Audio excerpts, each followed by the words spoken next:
वज़ीर-ए-आज़म शहबाज शरीफ अमरीकी सदर से मुलाकात के बाद न्यूयॉर्क पहुंच गए। आज अक़वाम मुत्तहिदा जनरल असम्बली से खिताब करेंगे। मसला कश्मीर और फ़लस्तीन उजागर करेंगे। आलमी बरादरी की तवज्जो गज़ा के संगीन बहरान की जानिब मबज़ूल करवाएंगे। फ़लस्तीनी अवाम की तकालीफ ख़त्म करने के लिए फैसला कुन इक़दामात की अपील करेंगे।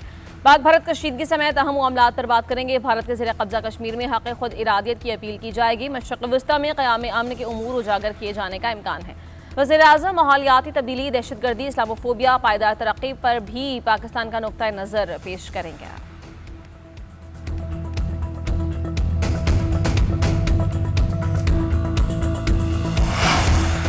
इसराइल ने जुल्म का निज़ाम राइज कर रखा है। बहुत से ममालिक जो पहले खामोश थे अब बोलने लगे हैं। कई यूरोपीय ममालिक ने फ़लस्तीन को तस्लीम कर लिया। हम भी फ़लस्तीनी भाइयों के साथ हैं।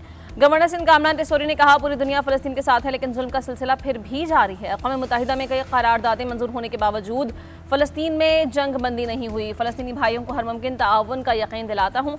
भारत को जनरल आसिम मुनीर की क़यादत में शिकस्त दी। अल्लाह ताला फ़लस्तीन का काम भी हाफिज़ आसिम मुनीर से लेगा।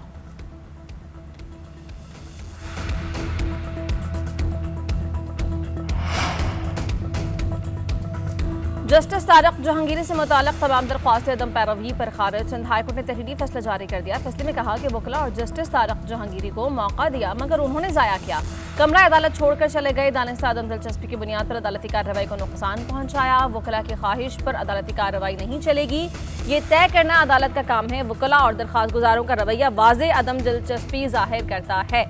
वकला ने अदालत के खिलाफ नारेबाजी की, अदालती वक़ार को मजरूह किया। अदालत ने सब्र तहम्मुल का मुजाहरा करते हुए नोटिस जारी नहीं किया। अदालती ऑर्डर पर एतराज़ की सूरत में दुरुस्त तरीक़ा सुप्रीम कोर्ट से रुजू करना था।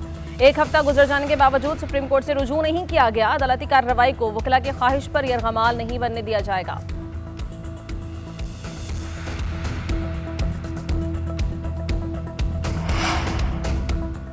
लापता शहरी की फैमिली के अकाउंट में 50 लाख रुपए की इमदादी रकम मुंतकिल। इस्लामाबाद हाईकोर्ट में उमर अब्दुल्ला बाजियाबी केस की समाअत वज़ारत दिफा और एडिशनल अटॉर्नी जनरल ने रकम मुंतकली की रसीद पेश कर दी। जस्टिस मोहसिन अख्तर कियानी ने रिमार्क्स दिए, फैमिली के दुखों का मदावा इससे रकम से नहीं किया जा सकता। सवाल अब भी वही है कि लापता शहरी कहाँ हैं, कब पेश करेंगे।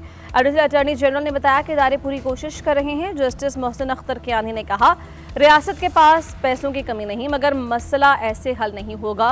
केस की समाअत 6 अक्टूबर तक मुलतवी।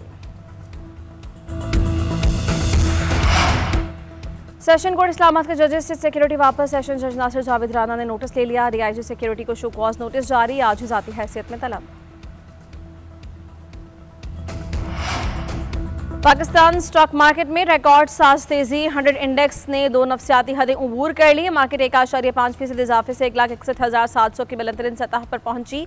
कारोबार के दौरान 2500 से ज़ायद पॉइंट्स का इजाफा हुआ। कारोबार का आगाज 1,59,280 पॉइंट से हुआ था। मार्केट में 23 अरब से ज़ायद मालियत के 21 करोड़ से ज़ायद शेयर्स का कारोबार हो चुका है।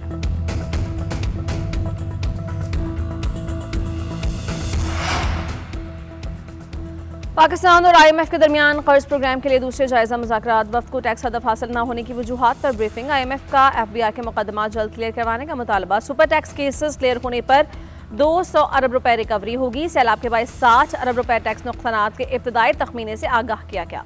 सूबों की मुशावरत से नए NFC इजलास बुलाने की यकीन दहानी। आज IMF के साथ तवानाई शोबे और दीगर वज़ारतों के मुज़ाकरात होंगे।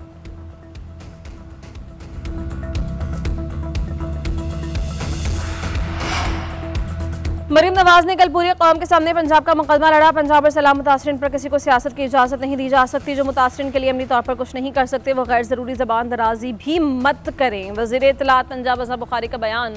कहा कि अवाम ने मरीम नवाज को मैंडेट दिया, वो अवाम का तहफ़्फ़ुज़ करना भी जानती हैं। सियासत करने के लिए और बहुत से इशूज़ हैं। सैलाब के नाम पर सियासी दुकानें बंद होनी चाहिए।